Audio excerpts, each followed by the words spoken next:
Good morning. It is Tuesday, August 18th. Our three readings today is once again Psalms 130, and then Genesis 44, 1 through 34, and then the New Testament reading is Romans 11, 13 through 29. Here are the readings. Our psalm reading, Psalm 130. Help, God! The bottom has fallen out of my life. Master, hear my cry for help. Listen hard. Open your ears. Listen to my cries for mercy. If you, God, kept record of wrongdoings, who would stand a chance? As it turns out, forgiveness is your habit, and that's why you're worshipped. I pray to God, my life a prayer, and wait for what he'll say and do. My life's on the line before God, my Lord, waiting and watching till morning. Waiting and watching till morning. O Israel, wait and watch for God. With God's arrival comes love. With God's arrival comes generous redemption. No doubt about it. He'll redeem Israel. Buy back Israel from captivity to sin. Our Old Testament reading is Genesis 44 as we continue to follow the story of Joseph. Joseph ordered his house steward, fill the men's bags with food, all that they can carry, and replace each one's money at the top of the bag. Then put my chalice, my silver chalice, in the top of the bag of the youngest, along with the money for his food. He did as Joseph ordered. At break of the day, the men were sent off with their donkeys. They were barely out of the city when Joseph said to his house steward, "Run after them. When you catch up with them, say, 'Why did you pay me back evil for good? This is the chalice my master drinks from. He also uses it for divination. This is outrageous.'" He caught up with them and repeated all this word for word. They said, "What is my master talking about? We would never do anything like that. Why, the money we found in the bag earlier we brought back all the way from Canaan. Do you think we turn right around and steal it back from your master?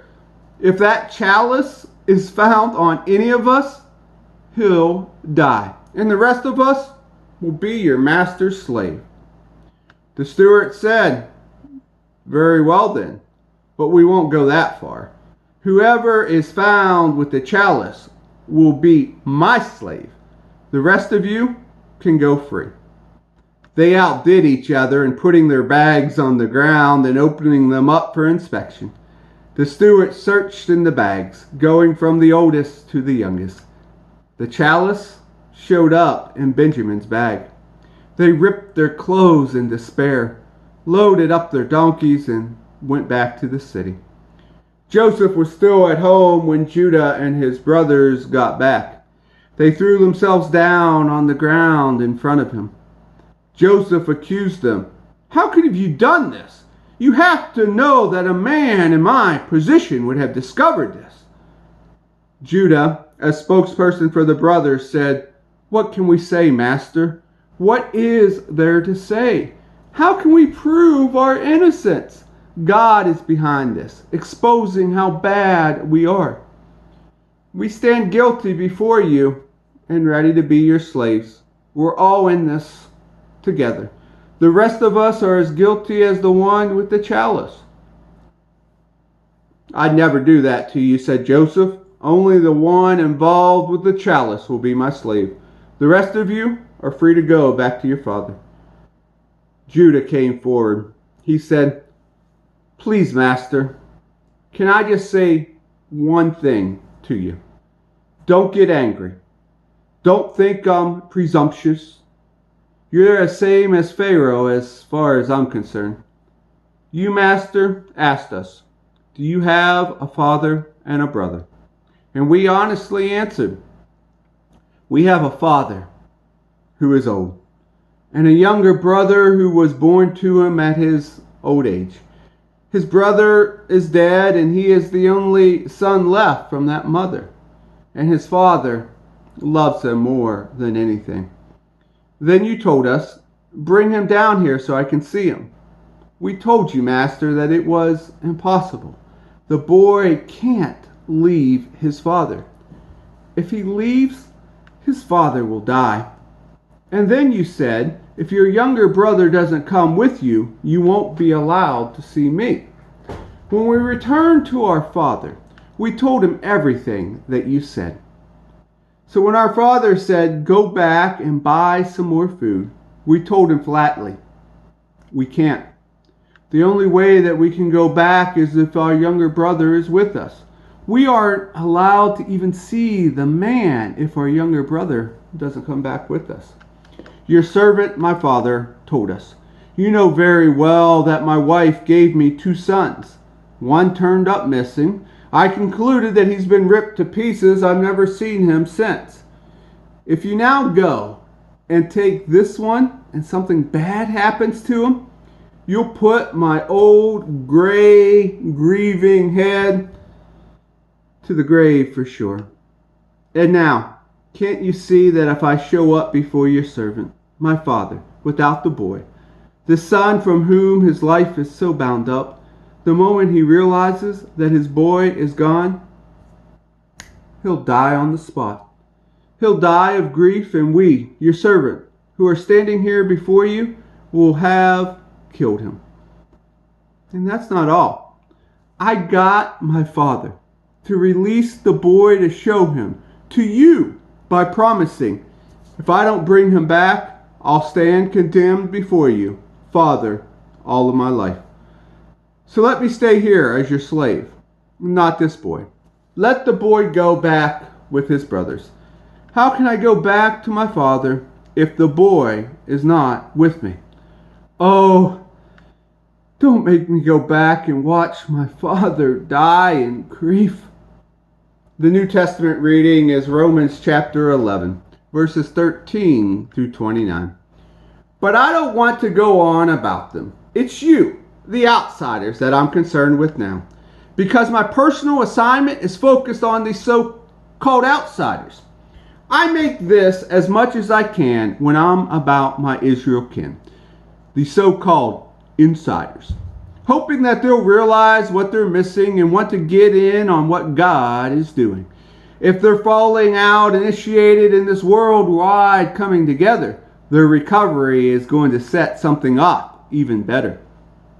A mass homecoming.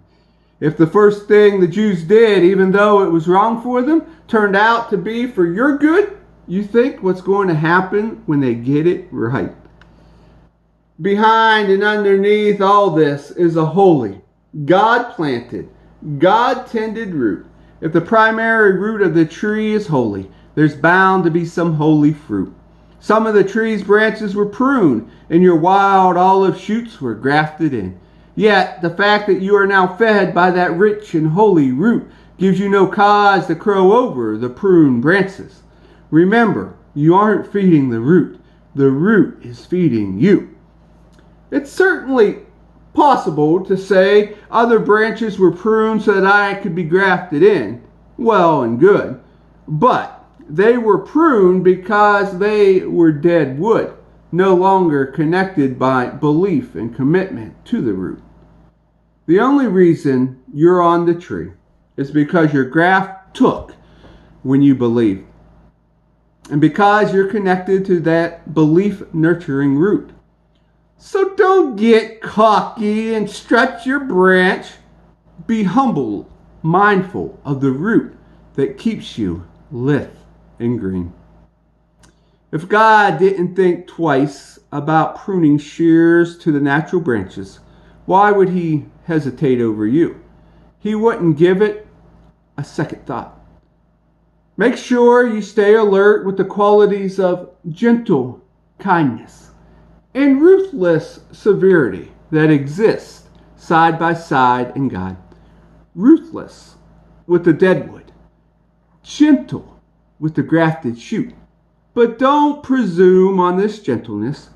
The moment you become deadwood, you're out of here. And don't get the feeling superior to these prune branches down on the ground. If they don't persist in remaining deadwood, they could very well get grafted back in. God can do that. He can perform miracle grafts. Why? If he could graft you, branches cut from a tree out in the wild, into an orchard tree, he certainly isn't going to have any trouble grafting branches back into the tree they grew from in the first place. Just be glad you're in the tree and hope for the best for others. I want to lay this out on the table as clearly as I can, friends. This is complicated. It would be easy to misinterpret what's going on and arrogantly assume that you're royalty and they're just rabble out of their ears for good, but that's not it at all. The hardness on the part of the insider Israel towards God is temporary. It's an effect to be open things up to the outsiders so that we end up with a full house. Before it's all over, there will be a complete Israel. As it is written, a champion will stride down the mountain of Zion. He'll clean the house in Jacob. And this is my commitment to the people, removal of their sins. From your point of view, as you hear and embrace the good news of the message, it looks like the Jews are God's enemy. But look at it from the long-range perspective of God's overall purpose. They remain God's oldest friends. God's gifts and God's call are under full warranty, never canceled and never rescinded. The word of the Lord. And here ends our 3 readings for the day.